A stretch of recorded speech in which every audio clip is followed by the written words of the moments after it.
2008થી Gujarat ટુરિઝમમાં guide તરીકેની ફરજ બજાવું છું. આમ તો વડનગર એ ઐતિહાસિક નગરી કહેવાય અને વડનગર 2750 વર્ષ લાઈવ નગરી એટલે વડનગર 2750 વર્ષથી અહીંયા આગળ લોકોનો વસવાટ રહેલો એવા પુરાવા પણ અહીંયા આગળથી મળેલા છે. એટલે વડનગર ઐતિહાસિક નગરી કહેવાય કે જે 2750 વર્ષથી લાઈવ રહેલી. એમાં 7 કાળ આવેલા છે. 7 કાળ સુધી પણ આજે વડનગર એ પ્રમાણે લાઈવ તમને જોવા મળી રહ્યું છે.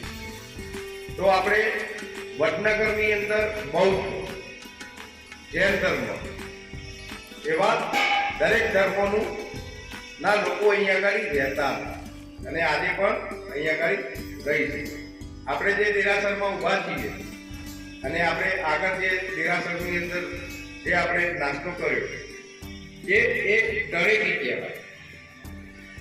500 ઈસવીસન પૂર્વે 523 ની અંદર ઈસવીસન પૂર્વે જે કલ્પસૂત્ર નામનું જે પુસ્તક હતું જૈન ધર્મનું, જેનું વાંચન એ ઋષિ કરતા અને પબ્લિકને એનું વાંચન કોઈને ખ્યાલ નહોતો અને ઋષિ લોકો જ મર્યા. એ જે કલ્પસૂત્ર જે પુસ્તક હતું એ મર્યા પછી એનું વાંચન થયું. તો જ્યારે હ્યુએન્સન નામનો રાજા હતો, એના પુત્રનું અવસાન થયું.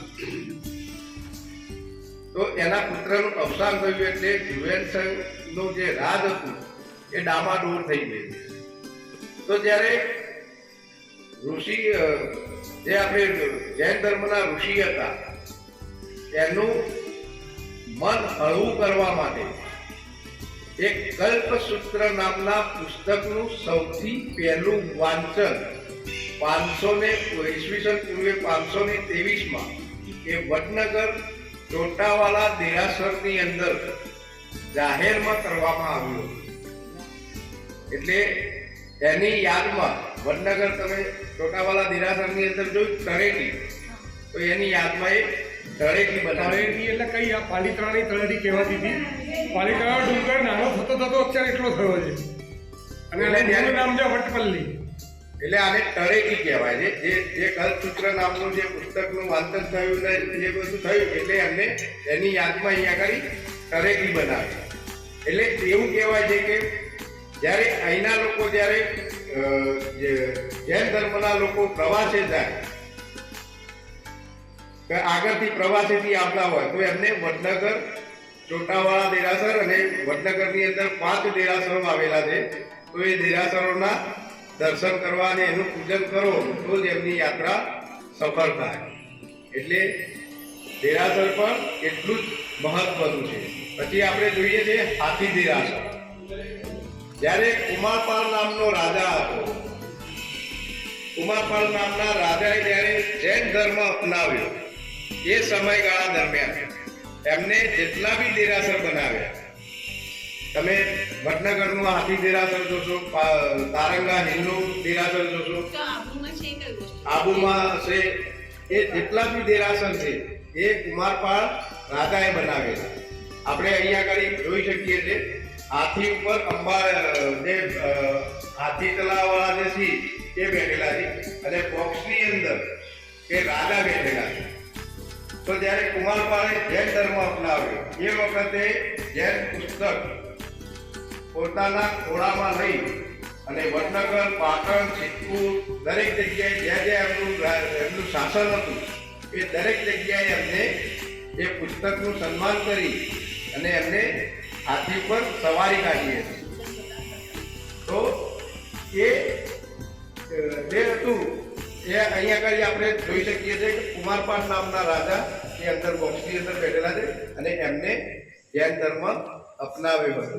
તમે આબુ, પછી આપણે તારંગા ટેમ્પલ, વડનગર આ બાજુમાં આબુ વસ્તુ પણ તેજપાલે બાંધ્યું, આબુ એમને નથી બાંધ્યું. એટલે એમને જેટલા બી દેરાસર બનાવ્યા છે તારંગા ટેમ્પલનું ને, તો ત્યાં આગળ તમે જોશો તો એમની નિશાનીમાં હાથી હશે. એ બરોબર અશુકપાલ તેજપાલ અને એમના પછી આ કુમારપાલ એમનો આખો વંશજ હતો. તો એ પ્રમાણે એમને જેટલા દેરાસરો બનાવ્યા એમાં હાથીને એક સિમ્બોલ આપવામાં આવ્યો, એટલે હાથીવાળું દેરાસર કહેવાય. અહીંયા આગળ 52 જિનાલય કહેવાય. અહીંયા આગળ નાના નાના 52 મંદિરો આવેલા છે અને મેન મંદિર છે 51 નાના મંદિર અને એક મોટું મંદિર, એમ 52 જિનાલય આવેલા છે. તો આપણે બાર પણ જોઈશું મણિભદ્ર વીર દાદા કે જે મગરવાડા વીર, આગલોડ અને એક ઉજ્જૈન 3 જગ્યાએ એમની મંદિરો આવેલા છે. એ વડનગર આવ્યા એ વખતે એમની ચોપડીમાં એમની જે બુક હતી એમાં વડનગર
તો આ એક આખું મ્યુઝિયમનો મેપ બનાવવામાં આવ્યું છે.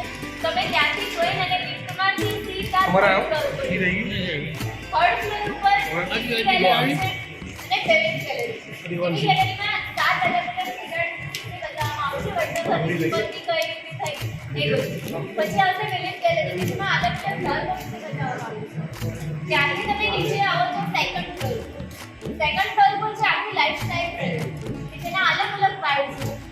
એ રીતે તમે જોશો. પછી નીચે આવશો ફ્યુચર ગેલેરી જોઈને તમે નીચે આવો તો ગ્રાઉન્ડ ફ્લોર ઉપર છે જે એક્ઝિબિશન સાઇટ છે, ઉત્ખનન સ્થળ, કે એની રેપ્લિકા બતાવવામાં આવી છે અને એના વિશે તમને ત્યાં જાણવા મળશે. એ જોઈ તમે બહાર નીકળશો, એક લિફ્ટ લઈને સીધા જશો થર્ડ ફ્લોર ઉપર છે ઓરિજિનલ એક્ઝિબિશન સાઇટ. કે આ મ્યુઝિયમમાં સૌથી ઇમ્પોર્ટન્ટ હોય તો મ્યુઝિયમની સાથે સાથે સંકળાયેલું ઉત્ખનન સ્થળ, કે તમે ઓરિજિનલ ઉત્ખનન સ્થળની પણ મુલાકાત લઈ શકો કે પહેલાના સમયમાં કેવા લોકો રહી ચૂકેલા, એમનું સ્ટ્રક્ચર કેવું હતું, એમની ઈંટ કેવી હતી, તો એ બધું તમને જોવા મળશે. અલગ અલગ પીરિયડ કેટલા સમયના રહી ચૂકેલા છે, તો એ તમને ઓરિજિનલ જગ્યા પણ અહીંયા ફીલ કરવા મળી રહી છે કે આટલા બધા આર્ટિફેક્ટ છે.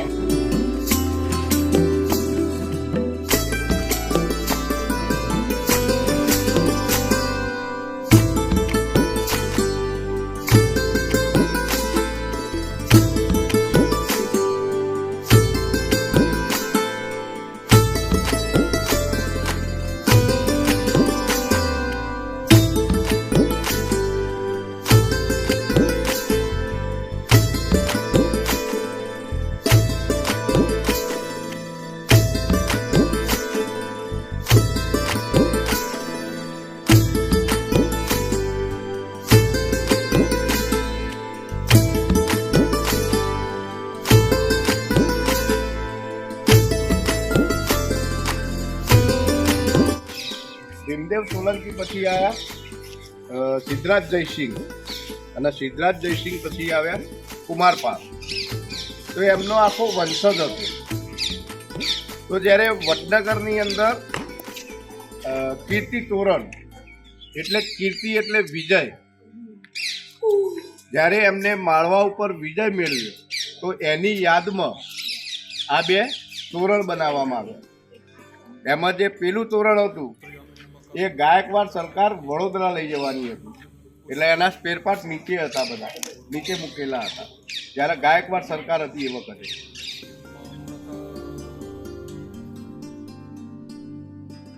त्र्यम्बकं यजामहे सुगन्धिं पुष्टिवर्धनम् उर्वारुकमिव बन्धनात् मृत्योर्मुक्ष्यमामृताः. त्र्यम्बकं यजामहे सुगन्धिं पुष्टिवर्धनम् उर्वारुकमिव बन्धनात् मृत्योर्मुक्ष्यमामृताः.